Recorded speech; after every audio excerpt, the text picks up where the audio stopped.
Latest news updates కోసం ఇప్పుడే download చేసుకోండి media effects app. Welcome to media effects. ఆంధ్రప్రదేశ్లో కొత్త ప్రభుత్వం ఏర్పడింది. చంద్రబాబు గారు సీఎంగా ఉన్నారు.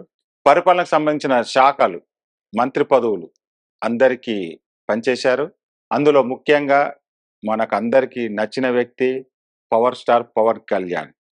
అతనికి డిప్యూటీ సీఎంగా పంచాయతీ రాజ్, గ్రామీణ అభివృద్ధి అండ్ గ్రామీణ నీటి సరఫరా, పర్యావరణం, అటవీ శాస్త్ర సాంకేతిక శాఖలు మంత్రిగా బాధ్యతలు తీసుకున్నారు. అయితే ఈ మరింత బాధ్యతలు పెరిగాయని కూడా అతను చెప్పాడు. ఎప్పుడు కానీ సోషల్ మీడియాలో పవన్ కళ్యాణ్ యాక్టివ్గా ఉండేవాడు కాదు. ఎందుకంటే ఇటు రాజకీయంలో బిజీగా ఉండేవాడు, ఇటు సినిమాలు, రాజకీయంలో బిజీగా ఉండి సోషల్ మీడియాలో యాక్టివ్గా ఉండేవాడు.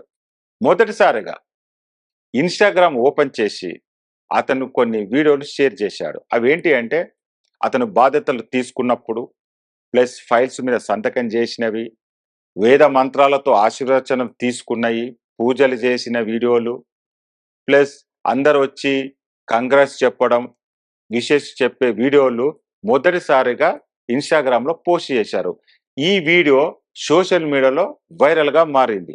దీన్ని బట్టి మనకు ఏమర్థమవుతుందంటే, ఇప్పటి నుండి మనకు తెలుస్తున్నది ఏంటంటే అతను చేసే ప్రతి పని పోస్టులో ఇన్స్టాల్ చేస్తున్నాడని మనకు అర్థమవుతుంది. వాటితో పాటు అతను ఈ విధంగా రాసుకొచ్చాడు. ఏమని అంటే, ఇప్పుడు నా బాధ్యతలు మరింత పెరిగాయి. నేను రాష్ట్రానికి బాధ్యతతో పనిచేస్తాను. ప్రతి ఒక్కరి భవిష్యత్తు కోసం పనిచేయడానికి ఎదురు చూస్తున్నానంటూ రాసుకొచ్చారు. ప్రస్తుతం ఈ వీడియో నెట్టింట వైరల్ అవుతుంది.